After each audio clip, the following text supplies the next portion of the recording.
Personally, the way I have overcome my addictions is by recognizing the unhealthy ones and substituting that for what I call positive addictions. Twitch streaming is one of those things. Working out is another one of those things. Okay? No matter what I'm into, I will most likely get addicted to that thing. So I try to always balance it out. There was a point in my life where I was so addicted to playing Grand Theft Auto NoPixel roleplay, as you guys probably remember, that it was ruining my fucking life. It was ruining my back. My back was always in pain. I lost so much muscle mass. I gained so much fat. And I didn't even see it at first because, like, I was just not paying attention to it, right?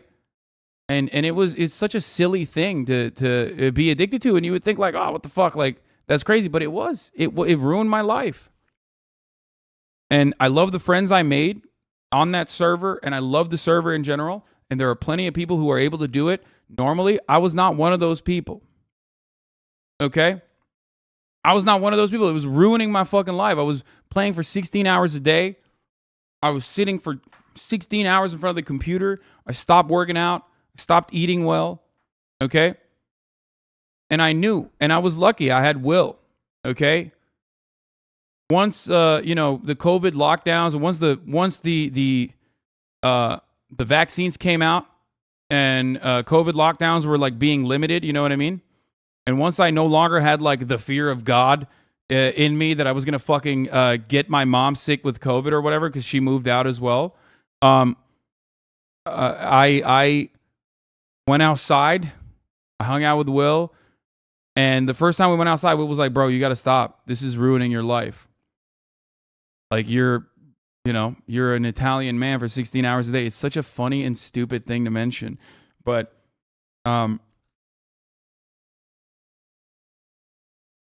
you were on calls with friends playing in the background and not telling them. Glad you saw the other side. Yeah.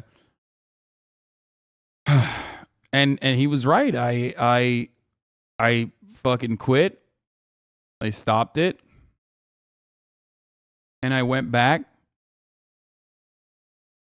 And it took a very, very long time to finally recover from that. It took a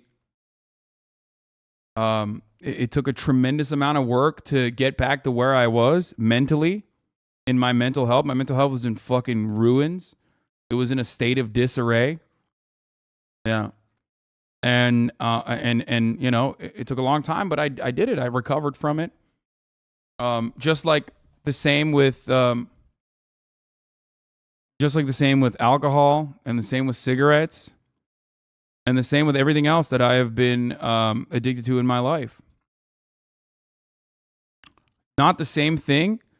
I know that there's going to be addiction gatekeepers, but the reason why I use Grand Theft Auto NoPixel is because it's the most relatable to this audience. Not every single person here has ever been addicted to alcohol, so they don't understand those experiences. Not every single person in here has been addicted to like fucking smoke a cigarette, so they can't really comprehend those experiences, but they can usually understand like being addicted to a fucking video game or something.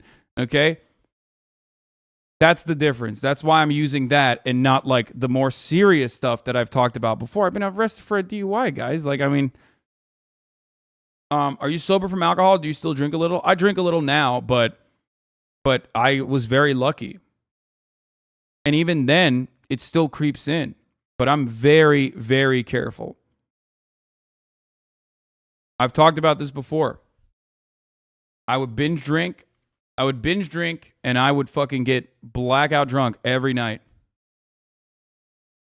And then I went sober, cold turkey. I was able to do that because of my close friends at the time who helped me get through that. And basically I was able to, fix my habits by focusing on positive things like addictive behavior that would elevate my financial situation, for example. You know what I mean? Or make my life better. I got addicted to working out, making sure that my diet was structured in a way that helped me. You know what I mean? in a way that like even sometimes ruins, you know, my likelihood of being able to go out and fucking go out and you know, eat with friends or whatever.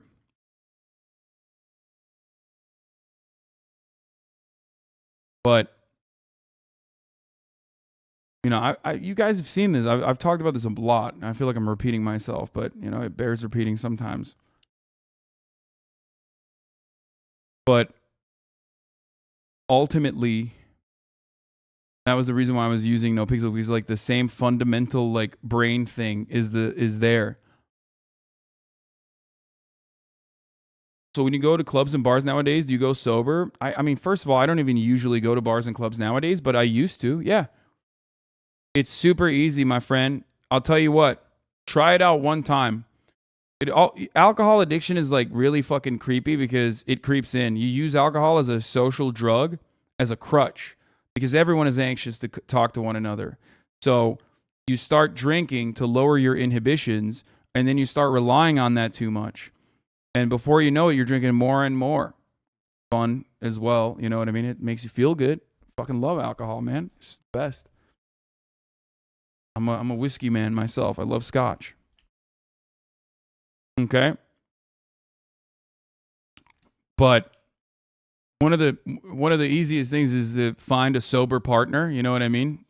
Someone who can operate like a sponsor. No judgment, but isn't addiction why you said you don't want to get on gear yet? Yes, exactly. That is part of the reason why I don't do steroids, because I'm worried that I would get too fucking addicted to cycling.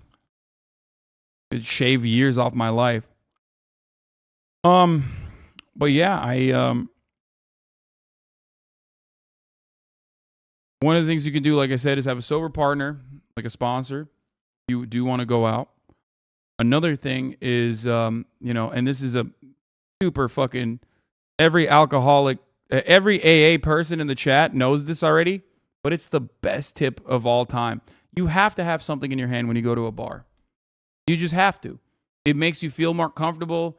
It's completely normal. So just get a fucking, you know, get a Red Bull, or get a you know, soda and ginger. Get a soda ginger, get a ginger ale, get a fucking like get a thing that looks like an alcoholic beverage but is not. You know? Just soda. I used to drink a lot of soda with like a light sprinkle of what is it? Pomegranate. Is that what it is? You know what I mean?